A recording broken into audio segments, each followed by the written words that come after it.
그리고 오늘 그 조한일 집사는 좀 감기 몸살이 좀 심해가지고 요즘 좀 회사에서 바쁜 일이 있고 해가지고 오늘 못 나왔다고 합니다. 위에서 기도해 주시기를 부탁을 드립니다. 그 대신 우리 청년들 많이 왔고 우리 오진주 청년도 이렇게 나왔는데 감사를 드립니다. 자, 옆 사람과 인사하시기 바랍니다. 하나님은 당신을 사랑합니다. 라고 우리 성도님을 사랑합니다.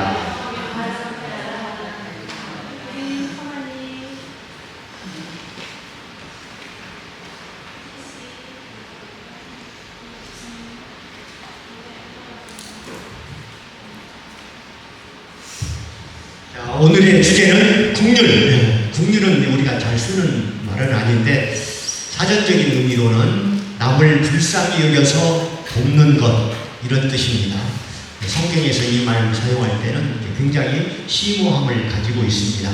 무한하신 사랑의 하나님이 한없이 연약하고 죄인된 사람들을 대할 때 보여주는 하나님의 사랑, 이렇게 생각하면 되겠습니다. 따라서 이 말은 성경에 따라서 때로는 국률, 인자, 자비, 사랑, 불쌍히 여김, 민망히 여김 다양하게 번역이 됩니다. 그래서 국률, 이제 자비라는 말 많이 사용하잖아요. 불교에서는 이제 자비와 거의 같은 뜻이다 생각하면 되겠습니다.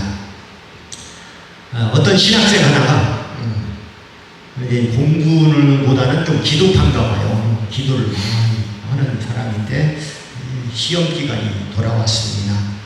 그래서 시험지를 딱 받아본 순간 검은 건 글씨고 하얀 건 종이고 생각이 안 나요. 기도만 했으니까. 그래가지고 이거 어떻게 할까 견전공부하다가 하나님께서 지혜를 주셨는데 바로 오늘 본문이 생각이 난 거예요. 국률이 여기는 복이 있나니 저희가 국률의 힘을 받을 것이며, 그래서 이대로 쓰면은 교수님의 국률이 임하겠다 생각을 해가지고 썼습니다. 마태복음 5장 7절 아주 그 내용을 쫙 썼습니다. 자, 어떻게 됐을까요? 이제 답안지가 며칠 후에 보내졌는데 보니까 거기에는 이렇게 써있답니다. 학점 D-. 애통하는 자는 복이 있나니 저희가 위로를 받을 것이며. 못 알아듣는 사람도 있나요? 자, 오늘 본문은 이렇게 가르치고 있습니다. 남에게 긍휼을 베푸는 자는 복이 있나니 저도 하나님의 긍휼을 얻을 것이며. 주님께서 이 말씀을 하셨던 당시는 로마가 강력한 정치를 행하는 힘의 시대였습니다. 로마는 힘을 숭배하는 나라 아닙니까? 무력과 용기를 존중하고 긍휼, 자비, 사랑, 은혜, 이것은 영혼의 질병이다, 이렇게까지 말하는 시대였습니다. 그러니까 그런 나약한 말은 개나 줘버려, 이런 풍조였던 것이죠. 그래서 어떤 현상이 벌어지는가 하면 당시는 노예는 주인의 결정에 따라 살인일 수도 있습니다. 주인이 마음에 안 들면 죽여도 괜찮은 거예요. 그리고 그건 약관입니다. 아버지가 아들을 원했는데 딸을 낳으면 그 아버지는 그 딸을 죽여도 무방합니다. 주님은 이런 사회와 시대를 배경으로 국률은 축복이다, 이렇게 선언을 하셨던 겁니다. 이처럼 예수님의 교훈은 시대와 문화를 거슬러갑니다. 시대에 역행되는 것 같아도 처세술에 맞지 않는 것 같아도 주님의 가르침은 영원한 진리이고 그 진리대로 살 때 하나님의 축복, 자비, 긍휼이 임하는 것입니다. 우리 인간은 아까 얘기한 대로 원래 긍휼을 원하지 않습니다. 어떻게든 남을 짓밟고 올라서려는 본능이 강한 거예요. 일제시대 때 일본군의 만행을 한번 생각해 보세요. 위안부 사건도 얼마나 안타까운 겁니까? 또 군함도에서 벌어진 일들, 또 조합리 교위에서 교인들에 대한 무자비한 학살, 우리가 다 아시잖아요. 그런데 우리도 만만찮아요. 우리가 베트남에 저질렀던 만행, 여러분 아십니까? 마을 주민을 몽땅 불태워 죽이고 젊은 처자들은 강간하고 그 자리에서 죽여버렸습니다. 오죽했으면 미군들은 안 무서워도 한국군을 두려워했다는 소리가 들렸겠습니까? 이게 바로 인간의 모습인 거예요. 그러나 예수님은 긍휼을 선포하셨던 것입니다. 긍휼히 여기는 자는 복이 있다고 말씀을 하십니다. 그러면 오늘 말씀을 통해서 긍휼에 담긴 신앙적인 의미를 하나씩 한번 풀어보도록 하겠습니다. 첫 번째는 우리는 긍휼하신 하나님의 은혜로 생명을 얻었습니다. 하나님은 사랑의 하나님이시잖아요. 그런데 사랑은 너무 포괄적인 의미이고, 그러니까 죄인된 인간으로서는 구원받은 우리 하나님의 백성은 긍휼이라는 표현이 더 어울립니다. 불쌍히 여기는 마음, 그것 때문에 저와 여러분이 오늘 이렇게 생명을 가지고 살고 있는 것입니다. 그러니까 하나님께서는 왜 나를 긍휼히 여기셨는지 성경을 아무리 뒤져봐도 알 수가 없습니다. 그래서 찾아봤더니 로마서 9장 15절에 내가 긍휼히 여길 자를 긍휼히 여기고 불쌍히 여길 자를 불쌍히 여기리라. 그런즉 원하는 자로 말미암도 아니고 다른 박질하는 자로 말미암도 아니요 오직 긍휼히 여기시는 하나님으로 말미암음이니라. 무슨 뜻인지 알듯 말듯 하죠. 한마디로 얘기하면 하나님께서 나를 긍휼히 여기고 나를 구원하신 이유는 그냥이다 이거예요. 그냥 구원해 주신 거예요. 내가 원해서 된 것도 아니고 내가 노력해서 된 것도 아니고 그냥 내가 너를 사랑한 거야. 그게 바로 긍휼인 것입니다. 이렇게 큰 은혜를 사랑을 받고 살아온 우리들은 남도 이제 우리가 남을 긍휼히 여겨야 하는 것이에요. 그래서 두 번째 구원받은 우리는 우리 이웃에게 긍휼을 베풀어야 한다. 당연한 얘기죠. 하나님의 긍휼로 구원받은 우리는 이제 우리의 차례가 되었던 거예요. 하지만 우리 자신도 겉으로는 친절하고 배려하는 것 같아도 실은 굉장히 이기적이고 자신밖에 모르는 사람들 아닙니까? 그걸 인정을 해야 하는 것입니다. 러시아의 소설인가 뭐 이런 얘기가 있어요. 추운 겨울에 러시아의 한 백작 부인이 마차를 타고 집을 갑니다. 그 따뜻한 마차 안에서 어떤 책을 읽는 거예요. 가난한 사람들, 비참한 실정을 그린 그런 소설을 읽으면 톨스토이의 소설에 그런 것들이 많이 있거든요. 그러면서 아니 어쩜 이럴 수가 하면서 탄식하며 눈물을 흘렸다고 그래요. 그런데 그 백작 부인이 저택에 도착해서 마차에서 내려오니까 가난한 아불은 추위에 얼어 죽었다는 얘기죠. 이건 뭘 말합니까? 인간이 겉과 속이 다르다. 설령 긍휼히 여기는 마음이 있다 할지라도 우리가 그것을 실천에 옮기는 데는 이제 또 다른 차원의 믿음이 필요한 것이고 인격이 필요한 것입니다. 자, 마태복음 18장에 빚진 자에 대한 비유가 나옵니다. 어떤 내용이냐면 어떤 사람이 평생 갚아도 못 갚을 빚을 지게 되었습니다. 아마도 사업을 하다가 부도가 난 것 같습니다. 수십억, 수백억이 되겠죠. 수백을 어떻게 갚습니까? 갚지 못하면 감옥에서 평생 보내야 하는 그런 상황입니다. 얼마나 난처하겠어요? 그런데 상대방에서 긍휼을 베푸는 거예요. 고소를 취하고 빚을 면제해 줍니다. 그 빚 없었던 걸로 할게. 내가 보니까 너는 평생을 가도 그 빚 못 갚을 것 같다. 그래서 없었던 걸로 하자. 이렇게 용서를 했습니다. 그러니까 이 사람이 얼마나 기쁘겠어요. 그냥 태양은 빛나고 나무들은 춤추고 하늘은 유달리 파랗습니다. 장미꽃은 자기를 향해서 미소를 짓는 것 같아요. 그래서 막 찬송을 하는 거야. 우리 영혼이 벗어났도다 사냥꾼의 올무에서 새같이 찬송가를 부르면서 룰루랄라라고 가는데 그 앞에 한 사람이 지나가는데 자기한테 빚진 자야. 몇만 원. 솔직히 몇만 원이면 받아도 되고 안 받아도 되잖아요. 그런데 수백억을 탕감받은 이 사람이, 그래서 방금 해방의 감격을 누린 사람이 자기에게 몇만 원 빚진 자를 보니까 막 화를 내고 막 토할 것 같은 그런 기분이 드는 거예요. 그래서 멱살을 잡고 다그치면서 너 돈 내놔. 없다고 하니까 이제 감옥에 쳐넣었습니다. 그러니까 맨 처음에 수백억 원을 탕감해준 그 사람이 그 얘기를 들었을 거 아니에요. 그러니까 이제 그 사람이 또 분노를 하기 시작합니다. 야 이놈아, 내가 너를 수백억 원을 없던 걸로 했는데 너는 몇만 원 가지고 그건 아니잖아. 너 행동을 보니까 도저히 용서할 수 없다. 없었던 것을 없었던 걸로 하자.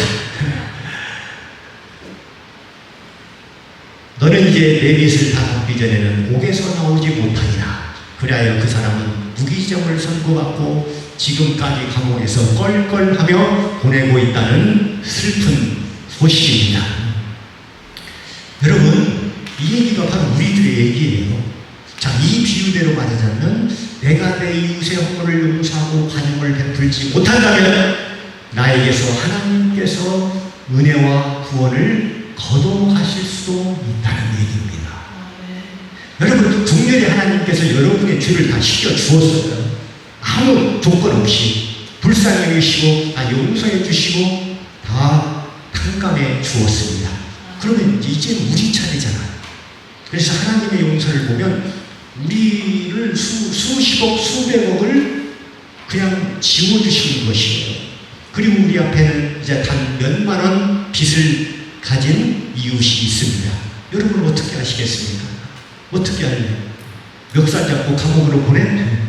그러면 안 된다는 거죠. 그래서 우리가 그런 사람들을 불쌍히 여기고 긍휼을 베풀 수 있는 그런 마음을 가지고 살 때 하나님의 은혜가 임하는 것입니다.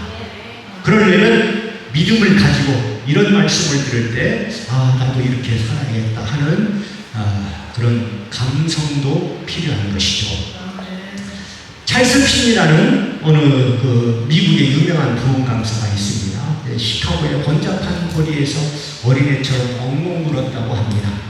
왜냐하면은 자기와 관계없는 사람들이지만 어쨌든 저 사람들이 하나님 없이 멸망을 향해 달려가는 수많은 영혼들이잖아요. 저들이 지금 모르지만 지옥으로 달려가고 있는데 그런 안타까운 마음을 가졌다는 것이죠. 자, 여러분은 송탄사거리에서 한번 울어본 적 있습니까? 믿지 않는 부모, 친척들을 보고 얼마나 긍휼히 여겼습니까? 그래서 영적으로 병든 사람들의 긍휼을 베풀려면 먼저 자신이 영적으로 성숙한 믿음과 영성을 가져야 하는 것입니다. 자, 세 번째, 긍휼의 구체적인 의미는 뭐냐면은 상대방의 입장에서 이해하고 불쌍히 여기는 것입니다. 다른 표현으로 말하면 동일시하기, 감정이입, 입장 바꾸기라고 표현할 수 있습니다. 상대방 입장에서 생각한다면 우리는 충분히 그를 이해하고 동정할 수밖에 없는 것입니다. 우리를 완벽하게 이해하고 긍휼히 여기시는 분이 바로 하나님이시잖아요. 그리고 그 하나님은 실제로 우리와 동일시 여겼습니다. 이게 말로만 동일시, 마음으로만 하신 것이 아니라 하나님께서 세상에 오셔서 동일한 사람의 몸을 입으신 분이 바로 그리스도잖아요. 그래서 우리가 그 그리스도 예수 그리스도를 믿는 거 아니겠습니까?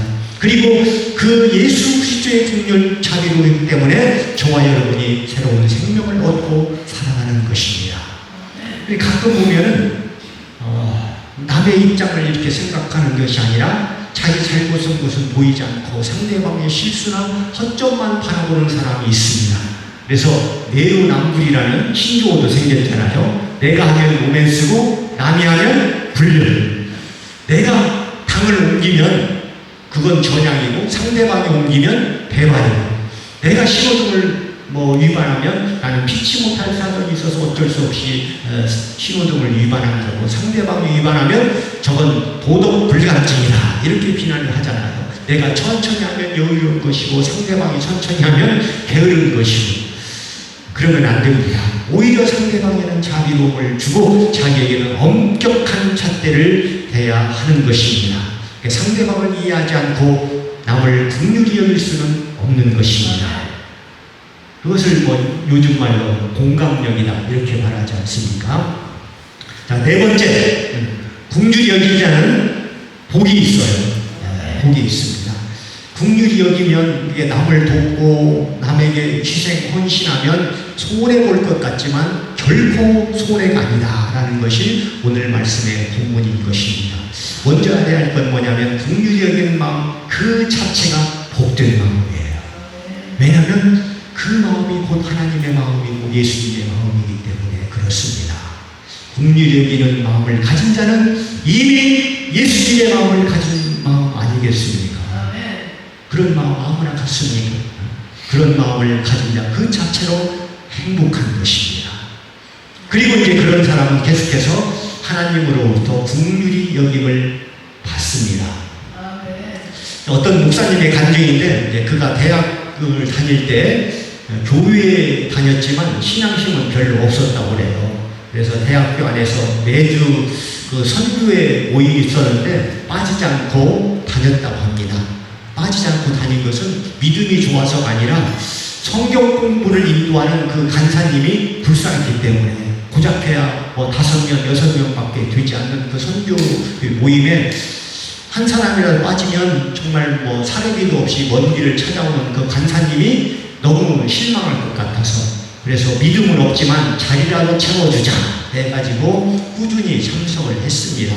그래서 그 모임 시간이 되면 기숙사에서 이제 하투를 하잖아요. 그러다가도 시간이 되면 간사님 생각이 나서 이제 나 선교회 좀 갔다 올게 하고 자리를 뜨는 거예요. 이제 친구들이 이제 황당하게 치다보는 겁니다. 여러분 도박판에서 한참 열받고 끝발이 막 올라올 때 멈추고 어디를 갔다 온다? 그거 얼마나 힘든지 여러분 아십니까? 네? 안 해봐서 모른다고요? 시침이 떼시네. 그거 멈추지 못해서 그 정선 카지노에서 패가 망신한 사람이 한둘이 아니에요. 대한민국에. 아닌 게 아니라 이제 선교의 모임 끝나면 또 다시 하투장에 합류를 했다고 합니다. 그런데 아까 얘기한 대로 믿음이 좋아서 간 게 아니고 간사님이 불쌍해서 계속 모임에 갔습니다. 그런데 그런 그를 하나님이 불쌍히 여기셨는지 마침내 졸업 전에 변화를 받고 지금은 목사까지 되었다는 간증입니다. 그러니까 긍휼히 여기면 하나님의 긍휼히 여김을 받으시는 거예요. 그렇다면 시온성교회 목사님을 긍휼히 여기면 혹시라도 목사 되는 거 아니요? 쉬어가면서 나와야 하나? 아니 그건 사람마다 다릅니다. 너무 겁내지 마세요. 괜히 얘기했다고 부작용이 생기겠네. 자, 우리가 구원받을 때는 값없이 하나님의 긍휼을 얻습니다. 그러나 구원받은 다음에는 하나님의 긍휼을 얻으려면 이때는 이제 조건적이죠.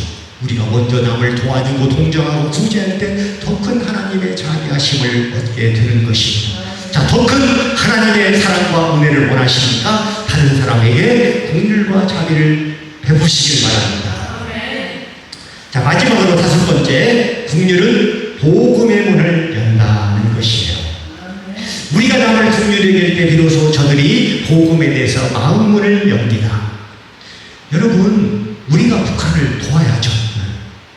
뭐 돕는 이유가 여러 가지가 있겠지만 전도를 위해서도 북한 분포를 지금부터 우리가 도와야 합니다. 자, 언젠가는 이제 주님의 은혜 가운데서 통일이 될 거 아니에요? 그때 우리가 이제 북한에 올라가서 북한 사람들에게 복음을 선포하면 아마도 북한 사람들이 이렇게 말할지도 모릅니다. 교회 동무들, 목사 동무, 장로 동무, 아니 우리가 어려울 때 굶어 죽어 할 때 도와주지 않고 소식이 없다. 이제 와서 예수 믿어라, 하나님을 믿어라 하면 내래 못 믿겠수다래. 그러지 않겠습니까?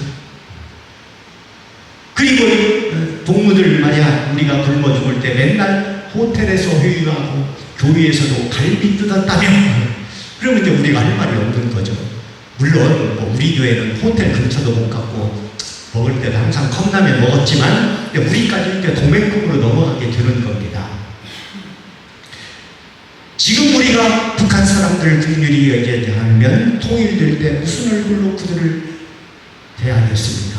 그래서 하나님의 사람 속에서 긍휼을 실천할 때 비로소 복음이 전파되는 거예요. 그래서 잊어버린 영혼을 안타깝게 바라보는 그 마음이 곧 선교의 시작이다 라는 것입니다. 그 양화진 선교동산 여러분 아시죠? 어디입니까? 저 마포대교 있는 데께 거기에는 이제 대부분 노랑머리 파란 눈의 서양 선교사들이 대부분 묻혀 있습니다. 근데 유일하게 일본인 선교사 하나가 묻혀 있다고 해요. 그 이름은 소다 가이치라는 사람. 일본인들이 항상 우리에게 뭐 피해를 준 건 사실이지만 그러나 소수이긴해도 한국을 위해서 헌신적으로 아껴먹는 사랑을 베푼 사람도 간혹 있습니다. 그중 한 사람이 소다 가이치. 얼마나 헌신적으로 봉사했으면 순전히 파란 눈, 노란 머리 서양인들만 묻혀있는 그 양화진에 일본인이 묻혀있겠습니까? 바로 이 소다 가이치가 변화된 뒤에는 먼저 국유람을 받았습니다. 그러니까 이제 그 사람은 좀 가난하게 태어났나 봐요. 적조처럼 살아갑니다. 뭐 배를 타고 중국도 가고 대만도 가고 뭐 그랬는데 당시 이제 대만에 갔습니다. 대만은 우리나라보다 먼저 이제 일본의 식민지가 되었는데 거기서 이제 사건이 생깁니다. 31살쯤 되던 해에 술이 취해서 인사북성이 돼서 길거리에 쓰러졌습니다. 그대로 뒀으면 죽을 수밖에 없는 상황이었습니다. 아무도 거들떠보지 않는 상황에서 대만에 있던 어느 이름 모를 조선인이 여관방에 데려다 놓고 살려줍니다. 여러분, 중국 사람들은 남이 어려운 일이 있어도 별로 관심을 안 갖습니다. 어떤 그 대륙적인 그런 기질이 있나 봐요. 반면에 조선 사람들은 굉장히 정이 많잖아요. 그래서 이제 그 조선 사람은 일본인은 싫지만 그러나 죽어가는 것을 보고 그냥 놔둘 수가 없다 해서 여관방에다 살려준 것입니다. 이것이 그 소다 가이치의 삶을 바꾼 동기가 됩니다. 대만 생활, 일본 생활을 청산하고 조선 땅으로 갑니다. 이유는 단 하나, 자신의 생명을 살려준 조선인들에게 빚을 갚기 위해서. 그래서 1905년에 우리나라에 왔는데 그때는 일본이 러일 전쟁에 승리해서 군대를 보내고 한국의 의국권을 뺏어가고 몇 년인가에 합병을 했죠.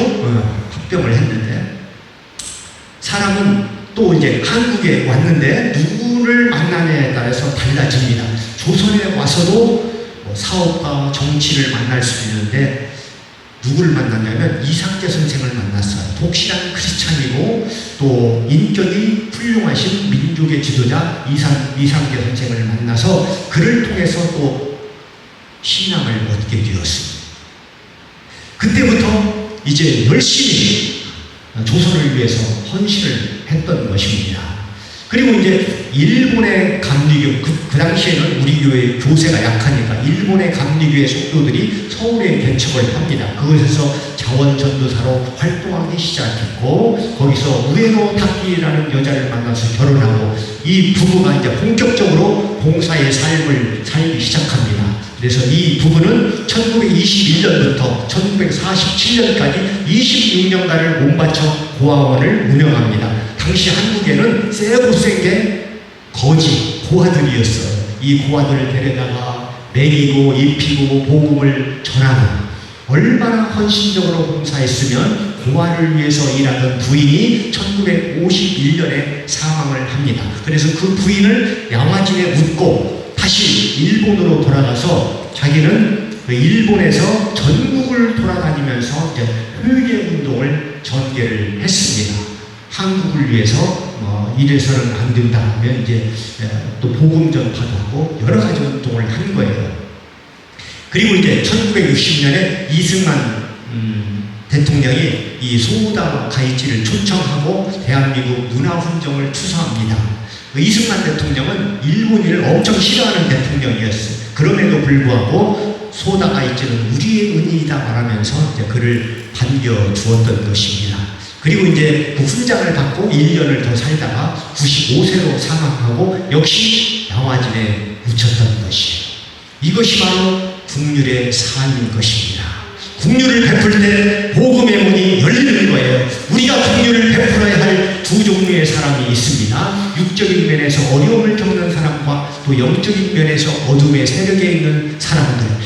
우리 주님은 병든 자, 또 죄인들, 천대받는 사람들을 불쌍히 여겼습니다. 우리 주변에도 불쌍한 사람들이 얼마나 많습니까? 그 당시에도 과부, 고아, 나그네에게 하나님은 특별히 마음을 쓰셨던 거예요. 우리도 눈높이를 조금만 낮추면 주변에 우리의 도움을 기다리는 사람들이 굉장히 많습니다. 또 세계를 바라보면 불쌍한 민족들이 얼마나 많습니까? 아프가니스탄, 에티오피아, 파키스탄, 수단, 북한, 시리아, 예멘 등 밀가루 한 푸대만 있어도 살 수 있는 사람들이 오늘 수천 명이나 굶어 죽어갑니다. 링게로 한 명이 없어서 죽어가는 수많은 아이들이 세계 곳곳에 있습니다. 우리는 세계를 돌아다니면서 난민들을 돌볼 수는 없지만 할 수만 있다면 저들에게 구제의 손을 뻗치고 여러분 주위에 소외되고 외로운 사람들을 돌보는 것이 바로 크리스찬의 사명인 것입니다. 그런데 이제 그보다 더 중요한 일이 있으니 영적으로 병든 사람들, 어쩌면 정말 불쌍한 사람들은 구원받지 못한 사람들일 거예요. 영원히 멸망받을 수밖에 없는 그런 사람들을 불쌍히 여겨야 하는 것입니다. 육적으로 어려운 사람을 도우려면 물질적인 여유도 있어야 하고 동정심이 필요하듯이 영적으로 어려운 사람들을 도우려면 우리 믿음이 있어야 돼요. 아까 찰스 핀리가 길거리 사거리에서 자기와 관계없는 사람들이지만 지옥으로 향하는 그 모습을 보면서 안타까이 눈물을 흘렸다는 얘기를 했잖아요. 그와 같은 심정, 그와 같은 믿음을 가지고 우리 형제 자매들을 바라봐야 하는 것입니다. 나도 간신히 교회 다니고 있는데 누구를 불쌍히 여기고 누구를 복음을 전도할 수 있겠습니까? 자, 이제 남의 입장에서 바라보고 생각하면서 긍휼함을 가지고 실천하는 성도가 되기를 주의 이름으로 축원합니다. 그게 손해보는 것 같아도 하나님은 불꽃 같은 눈동자로 우리를 바라보고 계십니다. 한번 계산해 보세요. 내가 남에게 하나의 긍휼을 베풀면 하나님께서 하나만 주시겠습니까? 10도 주고 100도 주고 1000도 주실 거 아니에요. 그러니까 결코 남에게 자비를 베푸는 것이 손해보는 장사가 아닙니다. 하나님의 긍휼하심을 믿고 또 남에게 긍휼을 베풀고 더욱더 하나님의 풍성하신 은혜와 축복 속에 살아가는 저와 여러분이 되기를 주의 이름으로 축원합니다. 기도하겠습니다. 우리 잠시